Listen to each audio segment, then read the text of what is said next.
The mystery of the creepy buzzard puppet vignettes has been revealed. And they were indeed connected to the return of Bray Wyatt. But I doubt anybody saw his return taking the form that it did on Monday night. We got a vignette for a children's-style show hosted by Bray called Bray's Firefly Funhouse, with a catchy little jingle and little kids' graphics, and he looks great. Bray himself looks great. He was all dressed up looking like he raided Mr. Rogers' wardrobe. Bray introduced us to his new puppet friends, Mercy the Buzzard, which I'm sure is a nod to Waylon Mercy, which is awesome. And the other puppet we've seen in those creepy vignettes, Penny the Witch. At least it sounded like she said Penny. Bray was using the hashtag Abby the Witch on Twitter, which would be a nod to Sister Abigail, but I'm pretty sure on TV she said Penny. He said that he had been barbarically punished for his wrongdoings. I'd like to think that the barbaric punishment is a reference to his awful booking. He had a cardboard cutout of his old self as a reminder that he never again turns into that slob loser. He had 2 gloves on, one with the word hurt on it, the other with the word heel. When he held the one with the word hurt up to his ear, it sounded like it was talking to him.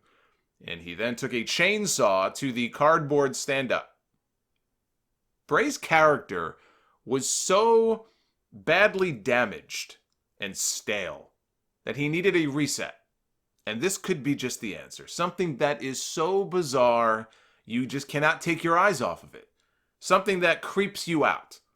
Not like Vince McMahon wanting to do a storyline where he impregnated his daughter, and then when his daughter rejected that idea, have her brother be the father of her child.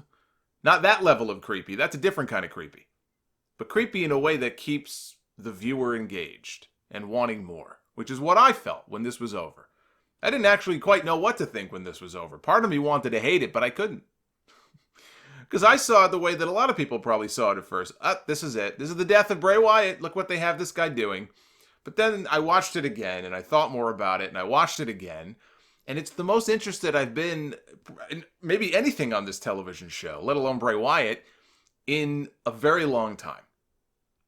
And actually, when I watched it a few more times, I got this vibe. It reminded me of the Candle Cove season of Channel Zero. Channel Zero was a sci-fi network series that got canceled, which is a travesty. There were 4 seasons. Each one was based on a different creepypasta. Creepypastas are basically online horror stories that people create. And that first season was based on the creepypasta called Candle Cove, which is about a children's television show that only a few people are able to see when they're kids. It would come on randomly while they would be watching TV. And I don't want to give it all away, but it's disturbing. That's what this reminded me of, Candle Cove with the puppets. SEScoops.com had a whole post with an interesting theory behind the Bray Wyatt stuff. Bray deleted a bunch of tweets last year that he posted during his time off that would lead you to believe that his character had been institutionalized for some sort of mental illness. And one of his last tweets said this: "I have so many things to fix. I realized that I was sick. My mind doesn't work like other people's. It gets lost and attached to ideals that are unrealistic and poisonous. My next journey will be to find my true calling." This new persona may well be that true calling that he was talking about in those tweets before he deleted them. See, I love shit like this, where there's like a thread and you follow along, like the viral marketing campaign that for that first Cloverfield movie. It went nowhere. Actually, the viral marketing was probably more interested than any of the stories in the actual movie, although I love the movie. But it was at least fun to follow along. I love stuff like that. And hey, you know, who knows where this could go? Maybe each time he beats somebody, they could end up as a character in his funhouse, like a soul trapped in purgatory. Sounds like the perfect role for Luke Harper. Art imitates life. I can't wait for him to also add a boss puppet named Sasha.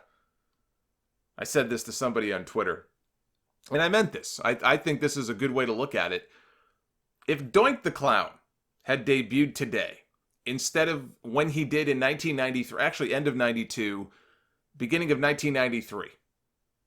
If Vince McMahon had taken a great wrestler in Matt Bourne and dressed him up like a clown on TV today, the outrage on social media would be like something we have never seen before.